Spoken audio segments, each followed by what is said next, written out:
hackers wired billions from banks. It's detailed on page 4. I don't know whether you do mobile banking, and they are saying that how big banks lost billions in 1 week to cyber criminals. A hacker breached the interbank money transfer system to siphon 6.9 million shillings from a bank in the first week of January. And the hack targeting PesaLink has triggered a massive cybercrime investigation into the loss of billions of shillings. I saw a story earlier on talking about 130 people, if I may just confirm that quickly. But even as we do that, I mean, as you said, we're moving to so much technology, mobile-based, the embedded technology. Yeah. But again, it's posing such serious threats to Kenyans economically. Yeah. What do we do, Mheshimiwa Buyu? No, as you were reading that, I was just thinking that Kenyans are so unsafe in all areas, you know. For example, what we've just discussed, you buy a car, you have it registered, and you're confident that that is your car, and it's your identity, and then you discover somebody else fraudulently has a similar identity. Now you don't want to keep money in the house, for example, because of security, so you put your money in the bank and you think it is safe there, and guess what? It is not safe. You lose your money. So I'm wondering, so where are we, you know? Where are we? And yet we are saying that technology has moved on and we must move on with technology, but with it comes so much risk. So exactly what are we supposed to do? And when I say we, I'm talking about Kenyans who are not on this table, but Kenyans right at even the lower segment of the society. What then happens? Where is our confidence, you know? That is just what I'm grappling with now. Right. And I'm sure Halwale will be able to, since he calls himself, Halwale, what? You were calling yourself the people's watchman, so that was also fake and conmanship. So what would you now, give me the confidence as my watchman, as a Kenyan. I have never called myself the people's watchman. What I know I am born in Mtetezi Wanyonge. Now, Kenyans must not forget that this crime that is taking place is right under the nose of the banks. And banks are not broke.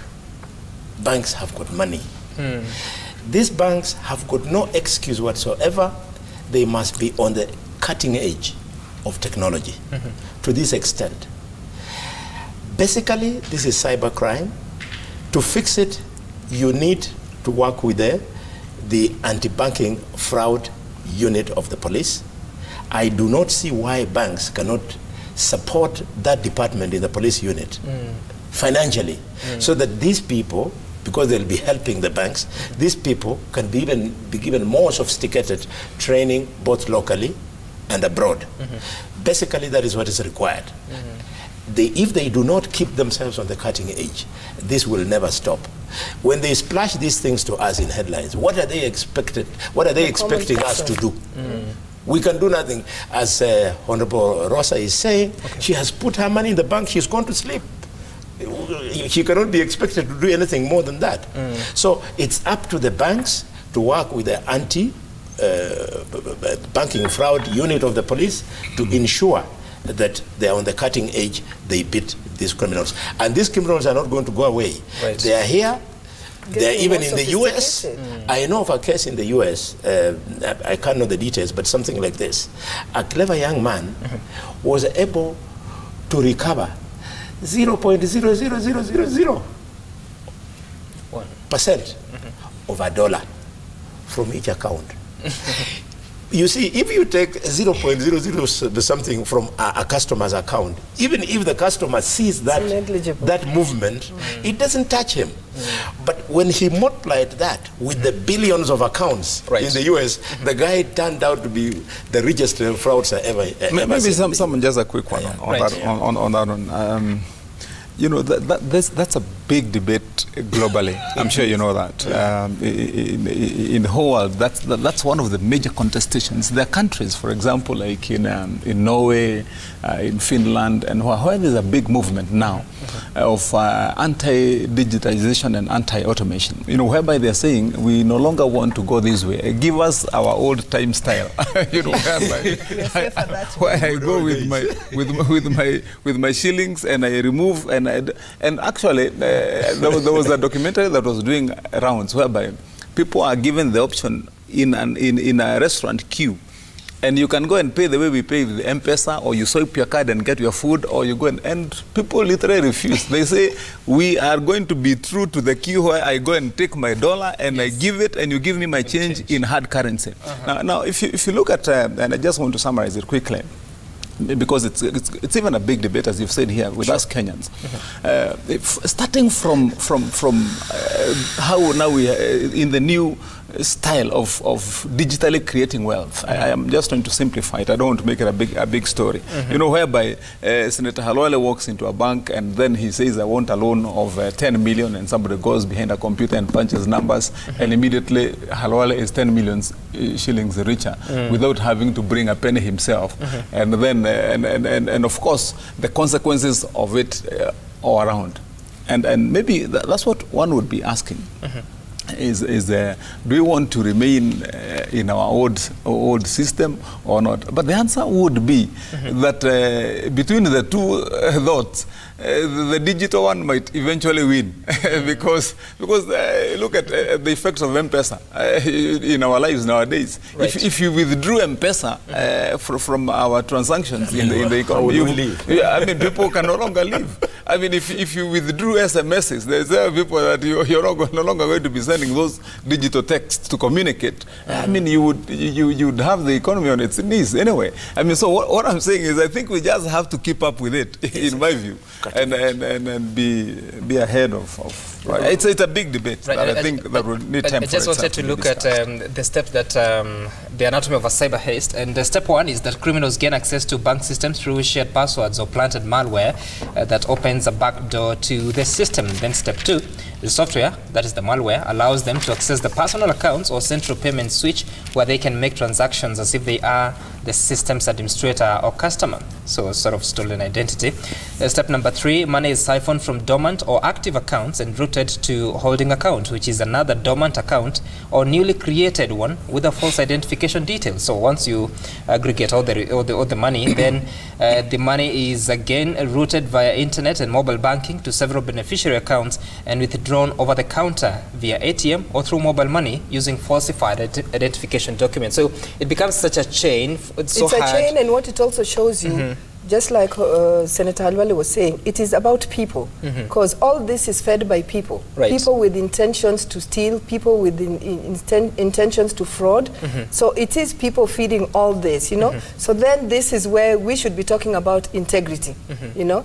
And I think as the banks and such outfits must pay attention also to the integrity of the employees, and seal those loopholes within their institutions, because as you see here, they have to have identified that that account is dormant, that account is active, so if we remove any money, it will not be, you know, it might not be easily detected. So it is people with that intent to fraud, and these people are not from without, they are people working within the banking sector.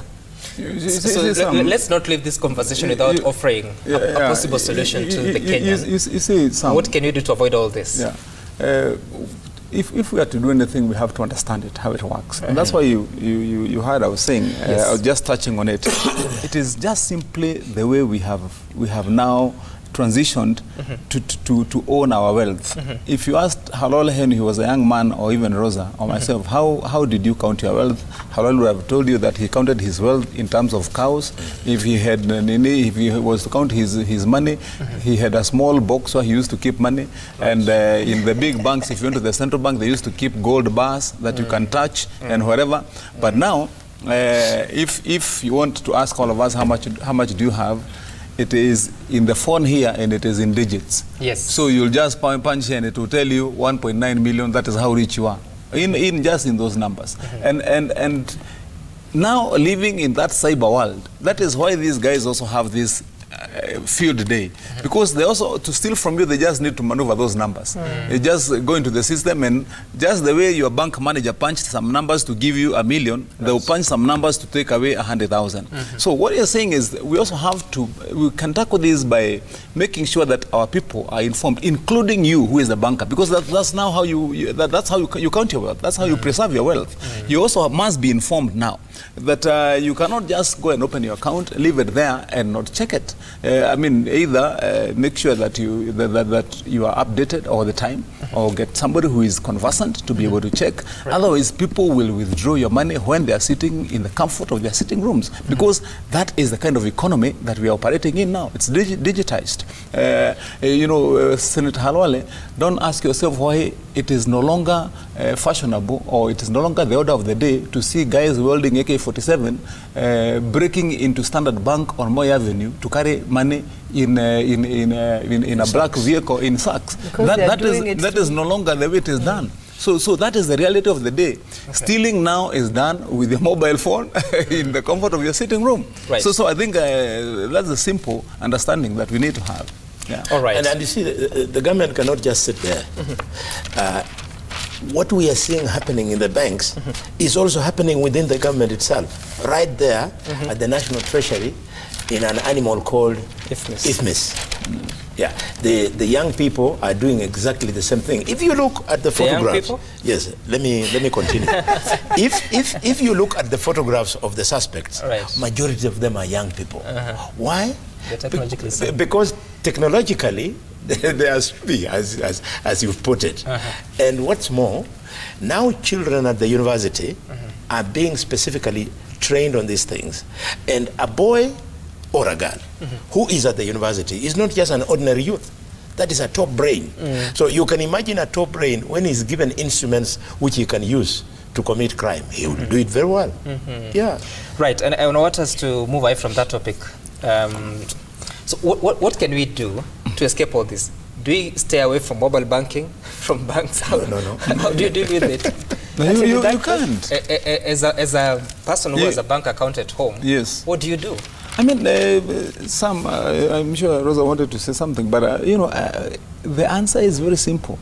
You just wake up to the reality of the day and keep up to speed with it. Otherwise, you're left behind. Okay. And you know, you cannot detach yourself from a system that already has swept everybody. Right. Because as we've said, how do you buy airtime now to speak to me, and you want to speak to me? You go to your phone and punch numbers, and alas, you have got airtime, you can talk to me. You know, including now the way you buy milk. The milk you would have, before we used to go to the cow and mill and pull it down from the teats. Now you remove a card and swipe it to something they call an ATM vendor machine for milk. And then, I mean, that is the world now. Sure. So you just have to wake up to that reality. To really be, all we can say is you must be vigilant as a user, because you can't run away from it. Sure. But if you are not vigilant, then you're at a risk of losing. As opposed to if you are vigilant and something happened to your account, you'd more easily and readily recognize that something has happened, and you're able to move from there. Either go to the bank or report it and have something done about it. But if you're not vigilant and you are laid back, and a lot of things can happen to your account, for example, without you knowing. And by the time you get to know, it is too late.